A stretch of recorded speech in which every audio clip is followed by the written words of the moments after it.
They made obviously big headlines last year when they gave their interview to Oprah. And rather than being appreciative of the many gifts that they had both received, thanks to the British people, and in her case, also thanks to the American people, they went out there and started whining about their lives. I mean, I was on with Piers Morgan the very next day in that now infamous episode of his where, you know, he walked off and then he wound up not having a job, saying, we are up to our necks in dead bodies in America and Great Britain when it comes to COVID. First responders dealing with a massive public health crisis, doctors and nurses dealing, and she wants us to give a damn about what title her kid is going to get? Well, we don't. We don't. Well, they're still whining about it. And it is something that King Charles is holding over their heads about whether their little Lilibet and Archie are going to be princes and princesses, because he's got his book coming out now January 10th, The Spare, which seems provocative and like a poke. She's got the Netflix special she's doing with him, her podcast and so on. And there seems to be no limit to their appetite for ripping on the royals to whom they owe literally all of their fame and most of their fortune. So what's going to happen there in your estimation? Well, tell us how you really think, Meghan. I'm not shy. Yeah. No, I mean, look, of course, they're immensely unpopular. Now, do you remember you do, I'm sure, how popular Harry was? He was, yes, he had problems with drugs when he was young and made a lot of gaffes, the Nazi uniform and all this stuff, costume party. But, people loved it. His service, 10 years in the army and, actually in combat, that sort of thing. And then this happens. And then you couldn't have had a larger fall from grace in the British, in terms of the Brits. I mean, Meghan is not high. Well, the polls say it all, don't they?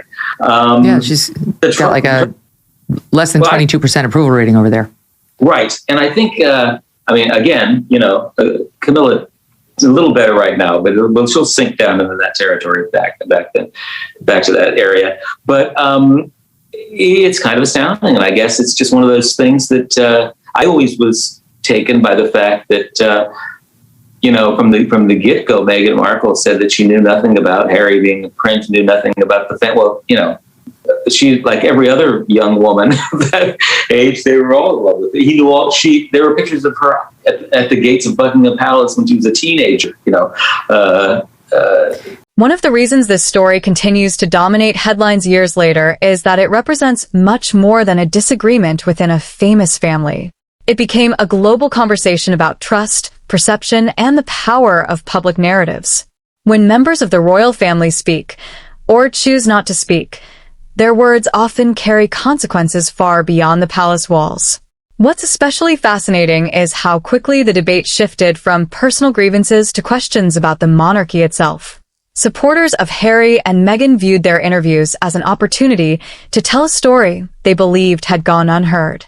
Critics, however, argued that airing deeply personal family disputes in front of a worldwide audience risked causing lasting damage to relationships that might otherwise have remained private. Another important point is that public opinion has never been fixed.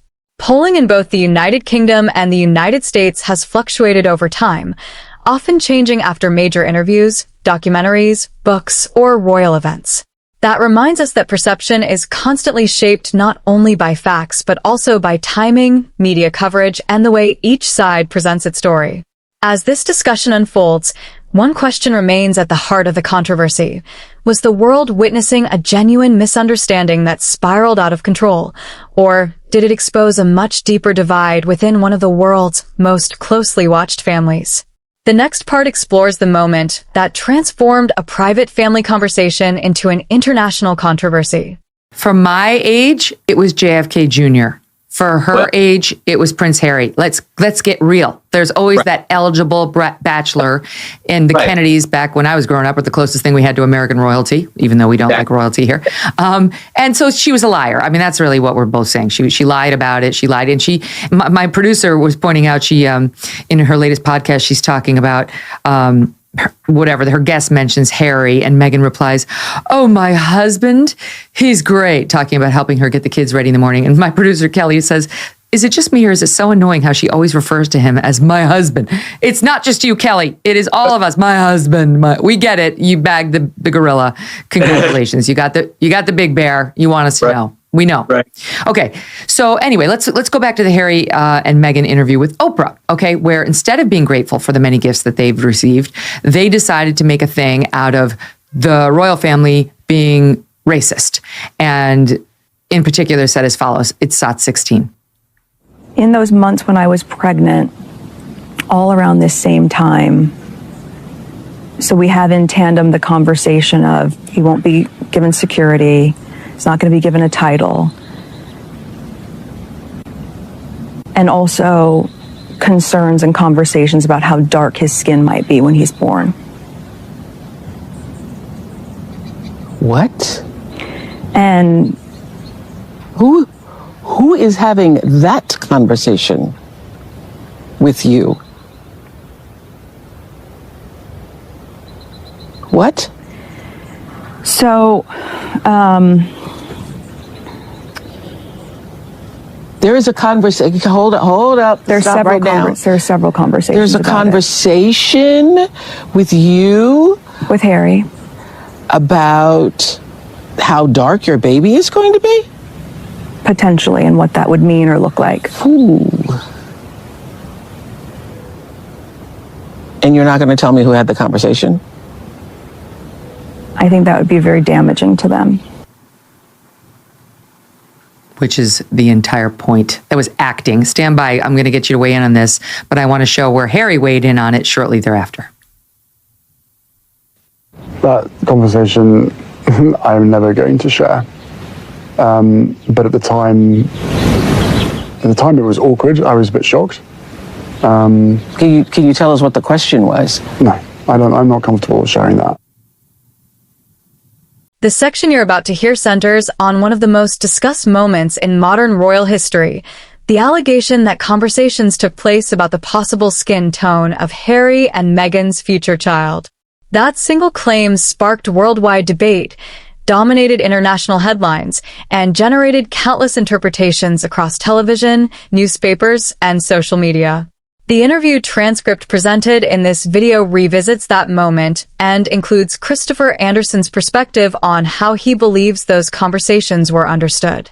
What's important to remember is that this controversy wasn't only about what was allegedly said, it was also about how people interpreted those remarks. Around the world, many families naturally wonder which parent or grandparent a baby will resemble. Others argued that the context surrounding the reported conversation made it impossible to separate those comments from broader concerns about race. Those different interpretations became a major reason why the story remained so divisive. The royal family's long-standing policy of rarely responding to private allegations also played a significant role. By offering very few public details, the palace left room for competing narratives to develop, allowing supporters and critics alike to draw their own conclusions. As you'll hear next, Christopher Anderson presents his own account of how the conversation may have unfolded, and whether a misunderstanding could have evolved into one of the biggest controversies the monarchy has faced in recent decades. So you've got some information on this that made a lot of news. Right. What happened?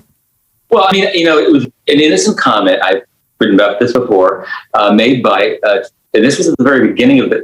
It was prior to the wedding of.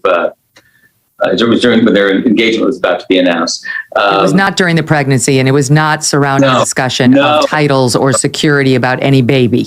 Nothing like that at all. It was an innocent conversation about two people who are going to be, if they are going to be grandparents, Charles and Camilla, speculating on what the kids might look like. Obviously you have two very attractive people here, and I wonder what color their eyes will be, what their hair will be like, this kind of thing. It was something I would say relatively benign and witnessed by several people, and then spun into something toxic and rougher sounding by, again, the men in gray who operate the monarchy behind the scenes. By the time it got to Harry and Meghan, it might have been something that they misinterpreted. It was a game of telephone, let's put it that way. But, to imagine that there was anything venal or racist about it, I think is wrong and misguided and misleading. Well, I mean, it's funny because a lot of our listeners and viewers have written in about this. We've talked about this obviously many times, like any journalist covering those two, and that interview has. And so many of our viewers who are in mixed race relationships say it is a very natural thing to talk about what's the baby going to look like? Is it going to be darker or lighter? Going to look like you? Going to look like me? It's not considered racist. It's just you're curious about how your baby's going to look. A negative judgment attached to darker skin would be racist. But just wondering, if that's not racist. It's not racist. And the thing, too, is it's doubly true of grandparents. I'm a grandparent. I can tell you that, of course we did that with all three of our grandkids, I mean, why not?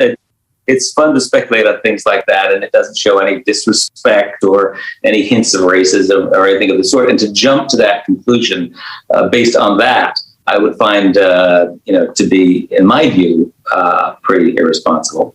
But it's great. If you're telling me that the misunderstanding, to be charitable, came from the men in gray, and that they were, Harry was misled, I'm sorry, but that doesn't let him off the hook. He should know his father. He should know that his dad is not a racist. I mean, there's no, as far as I know, and you just wrote the bio on the guy, there's not some history of the dad wearing a Nazi uniform at Halloween, of the dad doing racist things.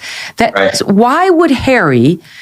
Whether viewers agree with Christopher Anderson's interpretation or not, this debate highlights an important reality about public life. Once a private conversation becomes a global headline, controlling its meaning becomes almost impossible. Every new interview, memoir, or documentary adds another layer to the story, often reinforcing existing opinions rather than changing them. Another factor worth considering is the unique challenge faced by the royal family. Unlike celebrities who frequently respond to criticism, senior royals have traditionally relied on silence as a strategy.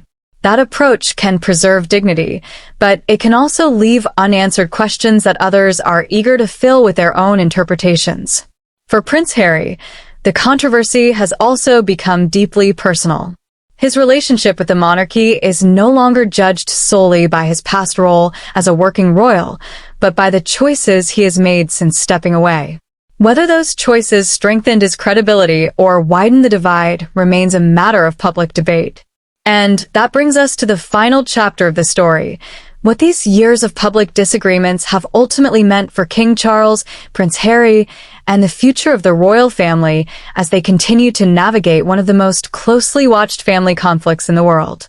So willingly jump to, I'll never share it. Yes, it would be very damaging. There's a raging racist in my family. Well, I think it's interesting, too. If you look back, everybody remembers Harry's past. I mean, he had trouble with the drugs. He had, when he was a teenager, got, the tabloids had a field day with it. He wore the Nazi uniform into a costume party. He said some things people interpreted as being anti-Muslim to some army buddies. He got hot water repeatedly. He drank too much. He was always being pulled out of clubs, drunk and stumbling about. But all along the way, I have to hand it to Charles as a guy who was, his whole childhood was a mess. But he stepped up. He backed Harry. He got him the help he needed when he needed it. He would not, banish Harry. And actually was one of his closest allies when Harry had to deal with all of these various things. So it is too bad that Harry couldn't remember that part of their relationship, I guess. Mm-hmm. Whatever your personal opinion on Harry and Meghan, one thing is undeniable. This story has become one of the defining chapters in modern royal history. It has raised difficult questions about family loyalty, public accountability, media influence, and how private conversations can take on a life of their own once they enter the global spotlight. The interview you've just watched presents Christopher Anderson's perspective on these events, while the controversy itself continues to be viewed differently by different audiences. Some believe lasting damage could have been avoided with better communication, while others see the public interviews as an important opportunity for Harry and Meghan to share their experiences. As with many high-profile disputes, the full picture remains the subject of ongoing debate. What is certain is that the relationship between Prince Harry and King Charles continues to attract worldwide attention, and every new interview, memoir, or royal development has the potential to reshape public perception once again. But the biggest question may still be unanswered. Can this family ever truly reconcile, or has the damage become permanent? With new royal developments emerging every year, this story is far from over. If you enjoyed this balanced analysis and want more in-depth coverage of the royal family's biggest stories, be sure to subscribe, leave your thoughts in the comments, and turn on notifications. You won't want to miss what happens next.